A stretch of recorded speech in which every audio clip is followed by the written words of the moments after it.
Alloh subhanahu va taolo Hazrati Odam alayhissalomni yaratgach, uni ko'rgan iblis o'zini ichidagi kibri bilan Robbisiga osiy bo'ldi va jannatdan quvib chiqarildi.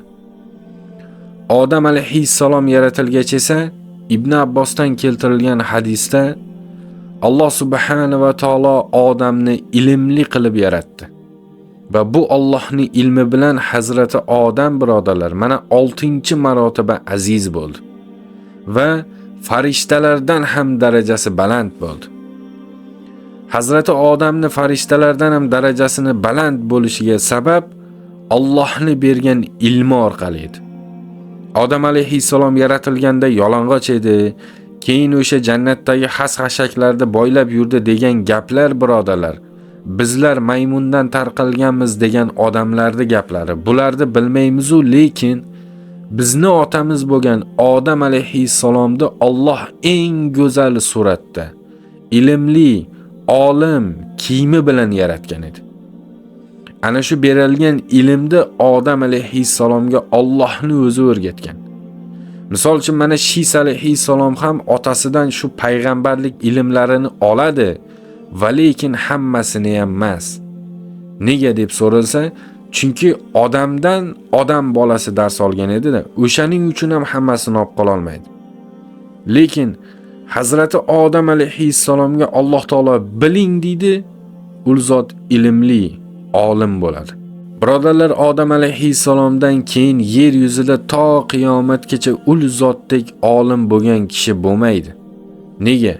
Chunki o'sha olimlik darajasiga ko'taradigan ilmni boya aytganimizdek Allohning o'zi o'rgatgani uchun. Alloh subhanahu va taolo Hazrati Odamni o'zi xohlagandek yaratdi. O'zini ikki qo'li bilan va eng go'zal suratda qilib yaratdi. So'ngra unga jon ato etdi. Uni tiriltirdi va birinchi kunidanoq ilmli qilib jon ato etdi. Va bir necha marotaba Alloh Odamni aziz qildi. Hazrati Odamga jon ato etilgach, ana u farishtalarga borib assalomu alaykum deng dedi Alloh. Ya'ni salom berishni ham birodarlar bizga Allohning o'zi o'rgatgan. Odam alayhissalom salom bergach, farishtalar unga va alaykum assalom va rahmatulloh deb javob berishdi. Shunda Alloh Odam alayhissalomga: "Ey Odam, bu seni tahiyang va zurriyotlaringning ham tahiyasi" dedi. Hazrati Odam birodarlar arab tilida gaplashgan. Bunga hujjat dalillar bor. Jannatiylarning ham tahiyasi assalomu alaykum va rahmatulloh bo'ladi azizlar. Mana endi bir eslab ko'ring-da. Odam alayhissalom yaratilmasdan turib, farishtalar o'zaro yig'ilishib nima degan edi? Esinglardami? Ha, mayli. Alloh xohlaganini yarataversin, lekin baribir biz Allohning nazlida o'sha yaratilgandan ham ustun bo'lamiz. Ilmda baribir bizni darajamiz ustun bo'ladi deyishgan edi. Endi Alloh Odam alayhissalomni ilmli, olim qilib yaratgach, "Ey Odam" deydi Alloh. "Bularga yer yuzidagi barcha narsalarning nomini bittama-bitta aytib qo'ying" dedi. Va farishtalarga Odam alayhissalom yer yuzidagi barcha narsalarning nomini bittama-bitta aytib bergach, Alloh subhanahu va taolo aytadiki: "Qani sizlar o'zlaringni shunchalik bilog'on, ilmli deb bilsalaring, mana Odam aytgan narsalarda sizlar ham menga aytib beringlarchi" dedi. Shunda farishtalar: "Parvardigoro, biz sen o'rgatgandan ziyodasini, ko'pini bilmaymiz" deyshadi. Shunda Alloh taolo aytadiki: "Ha, men sizlarga aytmaganmidim? Men sizlar bilmagan, sizlar berkitgan narsalarni, g'ayri osmondagi narsalarni men bilguvchiman deb aytmaganmidim" dedi. Hazrati Odam alayhissalom yaratilgach, birodarlar jannatda bir muddat yolg'iz yashaydi. Va Odam alayhissalom uxlab yotar ekan, Alloh subhanahu va taolo Odamni chap qovurg'alaridan bittasini olib Havvoni yaratadi. Abu Hurayra radhiyallohu anhu dan keltirilgan hadisda Odam alayhissalom uyg'onib qarasa, yonida yangi maxluq turibdi. Unga qarab: "Sen kimsan?" degan edi. "Ayolman" dedi. Sen nima uchun yaratilding deganida senga juft bo'lish uchun yaratildim deydi. Shunda farishtalar odamni sinash uchun kim bu deyishganda Havvo deydi. Nima uchun Havvo desa, chunki tirik narsadan, qovurg'adan yaratildi-da o'shaning uchun deydi. Ayollardan eng birinchi bo'lib yaratilgani Havvoni bo'ladi. Endi go'zallikda esa ikkinchisi Sora bibi bo'ladi. Ibrohim alayhissalomning ayollari bo'ladi. Nega endi Sora bibi ikkinchi darajada turadi deyilsa, chunki Alloh Havvoni jannatda bo'lib turgan joyida yaratgan edi-da. O'shaning uchun jannatda birodarlar xunuk narsa bo'lmaydi. Alloh subhanahu va taolo mana oyatlarda zikr qilinadi: "Ey odam, sen va ayoling mana shu jannatda xohlagan joylaringda, xohlaganinglarda yashanglar. Faqat mana shu daraxtga yaqinlashmanglar va o'sha daraxtni mevasidan yemanglar.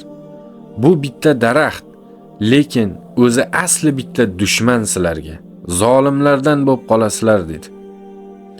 Jannatda birodarlar, Hazrati Odam va uning ayoli uchun hech qanaqangi muammo yo'q edi.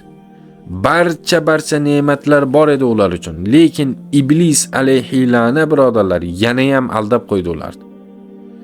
Mana shu yerda har xil rivoyatlar bor.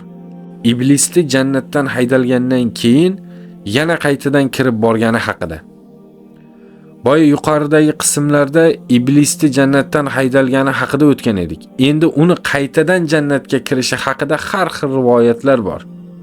Ilon timsolida kirdi, ilonni tishi bo'lib kirdi deyiladi, vallohi alam, lekin Allohning izni bo'ldi, ana undan keyin Iblis jannatga kirdi.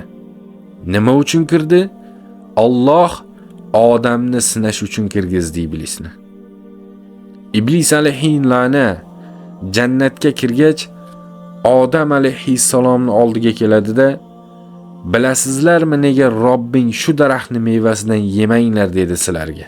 Sizlarni farishtaga aylanib, abadiy yashaydiganlardan bo'lib qolishlaringni xohlamadi.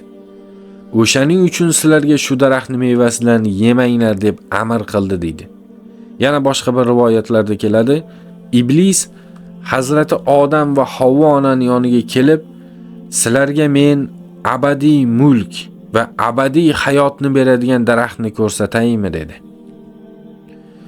Imom Buxoriydan keltirilgan hadisda, agar ayoli bo'lmaganida, Odam alayhissalomning boshida bunaqangi mushkila bo'lmagan bo'lar edi.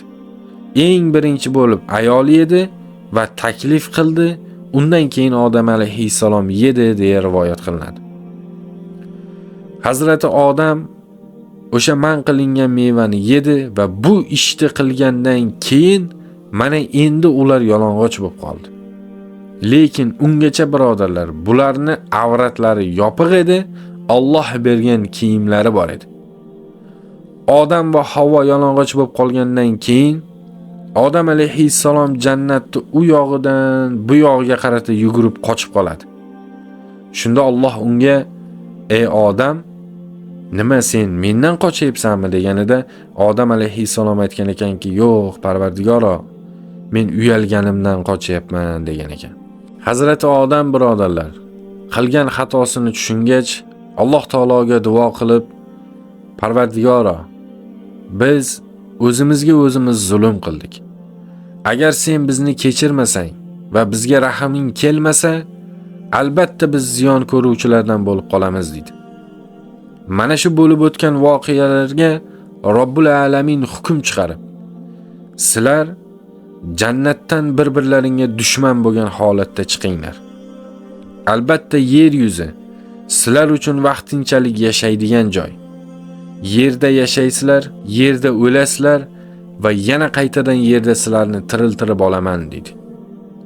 Odam va Iblis birodarlar, bularni ikkalasi ham jannatda bo'lib turgan joylarda gunoh ishlaydi. Lekin bularni bir-biridan farqi, Odam alayhissalom qilgan ishi uchun tavba qiladi. Iblis esa o'jarlikda davom etadi. Odam va Iblis bir-biriga dushman bo'lgan holatda yerga tushiriladi.